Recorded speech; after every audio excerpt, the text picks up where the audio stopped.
16 is really an all-important goal. Thank you. I think we're going to maybe stay on the same subject. Our next questioner, Marina de Paiva, is I think also very engaged in this topic.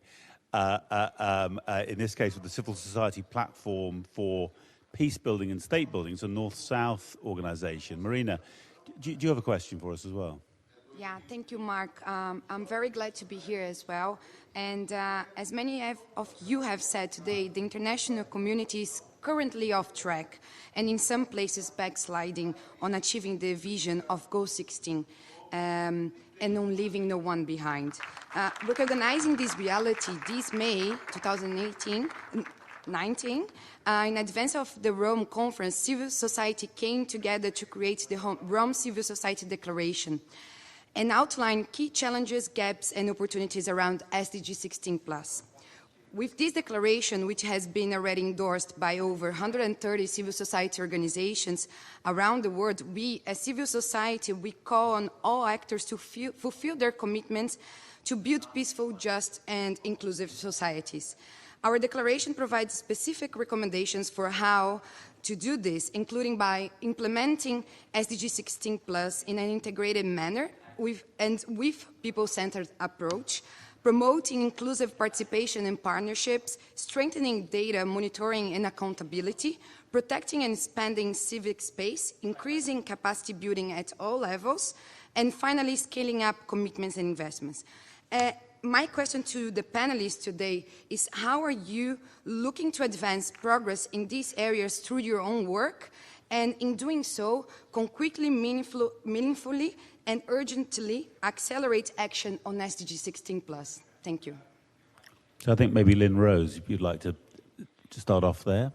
Right. And nice and brisk as a way, because I'd like to get one more question in.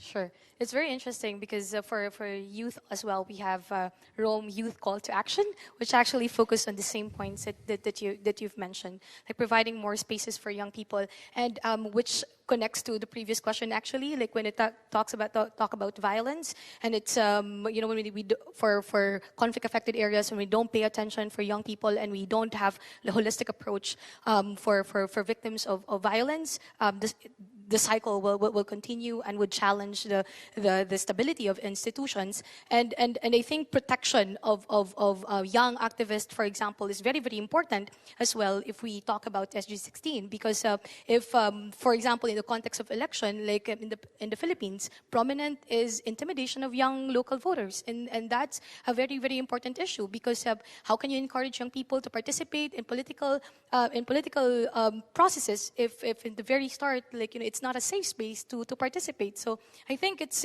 providing not just a meaningful participation, but a safer space where young people can participate. And it adds another challenge. If, for example, you are young and you're a woman, for example, in the context of Mindanao, it adds another level of challenge when it comes to security and when it comes to challenges as well. So if, yeah, I think that's it for your question. Okay, thank you. Florence, do you want to add anything? And nice and briefly, if you can. Yeah, thank you. And I think, thank you for that. And I think just highlighting some of the key recommendations that came from the Rome conference.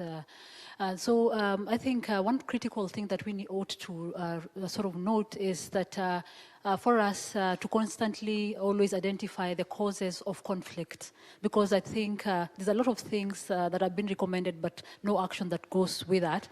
For example, unemployment and issues of just you know, high standards of living, things that really impact citizens, and for them to be aggregated in terms of violence, and for them to want change in regimes and so forth. So I believe there's a lot of conversation, there's a lot of recommendations that are coming from civil society, from very many quarters, in terms of what needs to be done at national level, what's happening in particular critical situations. But many times the interventions, the resources are not really directed to the right kind of critical situations at the ground. So how do we now move to investing in the critical spaces that ought to be invested to give dignity to the people in different communities?